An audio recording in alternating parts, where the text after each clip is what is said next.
जय हिंद। आज हम लोग इंग्लिश ग्रामर के टेंस के चौथा भेद किसका, तो प्रेजेंट टेंस का चौथा भेद, जिसको प्रेजेंट परफेक्ट कंटीन्यूअस टेंस बोलते हैं, है ना। तो उसके बारे में आज अध्ययन करेंगे। क्लियर। देखिए, चौथा है PRESENTPERFECTCONTINUOUS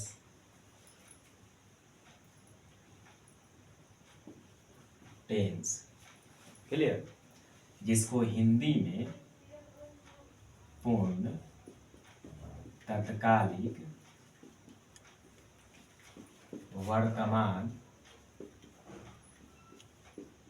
काल कहते हैं। इसका हम लोग सेगमेंट 1 पढ़ेंगे। कौन सा, तो सेगमेंट 1 अर्थात भाग 1 पढ़ेंगे। भाग 1 का पहचान क्या होता है भाई, कैसे पहचानेंगे कि प्रेजेंट परफेक्ट कंटीन्यूअस टेंस भाग 1 में है, तो पहचान लिख लेंगे इसका। क्लियर। आप लोग भी लिखते चलिए,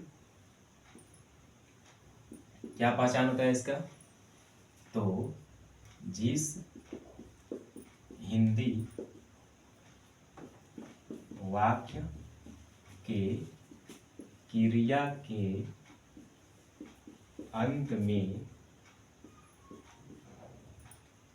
ता रहा है, ती रही है,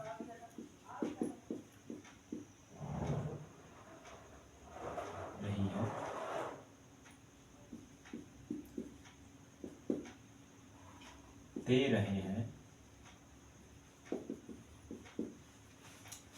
इत्यादि दिया हो, वैसे वाक्य को किसमें, तो प्रेजेंट परफेक्ट कॉन्टिन्यूअस टेंस में बनाते हैं। क्लियर। यह जो है, फिर से एक बार, जिस हिंदी वाक्य के क्रिया के अंत में, क्या के अंत में, क्रिया के अंत में, क्रिया की परिभाषा आप लोग को लिखवाए थे, पढ़ाई भी थी। किसी काम को करने या होने का बोध हो उसे क्रिया कहते हैं, या फिर दूसरा तरह से हो जाएगा कि जिसके अंत में ना लगा हो वो क्रिया है। सिंपल, जैसे हंसना, खेलना, रोना, धोना, है ना। ये इसका हम लोग पहला रूल पढ़ेंगे। जिस हिंदी वाक्य की क्रिया के अंत में if at last of the Hindi sentence of the verb ता रहा है, ती रही है, ते रहे हैं इत्यादि दिया हो, वैसे वाक्य को प्रेजेंट परफेक्ट कंटीन्यूअस टेंस में बनाते हैं, है ना। इसका एक नंबर रूल पढ़ेंगे, जिसको बोलते हैं अफर्मेटिव, AFFRMATIVE, सेंटेंस। क्लियर। इसको हिंदी में साधारण वाक्य, जिसमें क्या, कब, कैसे नहीं, कुछ नहीं दिया हो। इसका रूल के बारे में थोड़ा सा जान लेते हैं। रूल क्या होता है भाई, तो सब्जेक्ट प्लस हैज या हैव, दोनों में से कोई एक।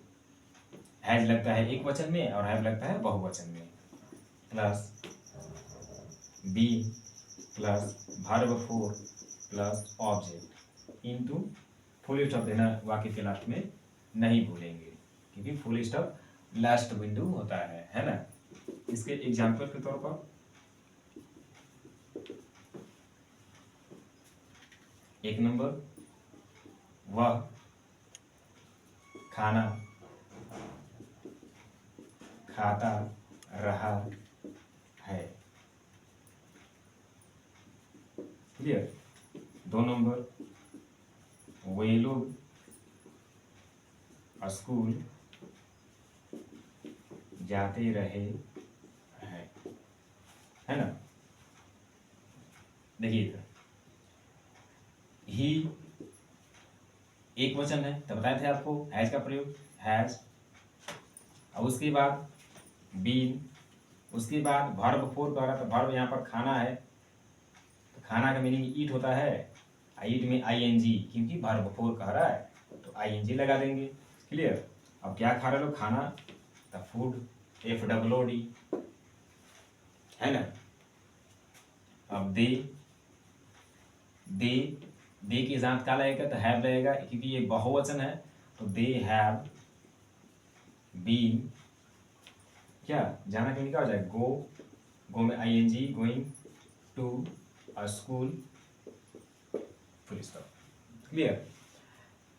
स्कूल दे दिया, अर्थात कहीं भी जाने का बात करे वहां पर स्थान दे दिया हो तो वहां पर टू का प्रयोग करते हैं, और कहीं से आने का बोध करे तो वहां पर फ्रॉम का प्रयोग करते हैं। क्लियर। आप लोग अंग्रेजी ट्रांसलेशन का एक बुक ले लीजिए, या फिर हो तो उससे डेली कम से कम 20 वाक्य बनाया कीजिए, ताकि आपका हिंदी से इंग्लिश ट्रांसलेट करने का जो है ना हैबिट बना रहे। स्क्रीनशॉट ले लीजिए आप लोग। बिना बनाए आप तो आगे बढ़ नहीं सकते हैं। सोचेंगे जिस प्रकार आप भोजन लेके बैठेंगे, बिना भोजन को उठाए आप मुंह में नहीं डालेंगे तब तक आपका पेट नहीं भरेगा, उसी प्रकार आपको पढ़ना पड़ेगा किसी भी सिलेक्शन के लिए, है ना। आपका भगवान करे आपका सिलेक्शन हो जाए और आप लोग एग्जाम में सफल हों। धन्यवाद।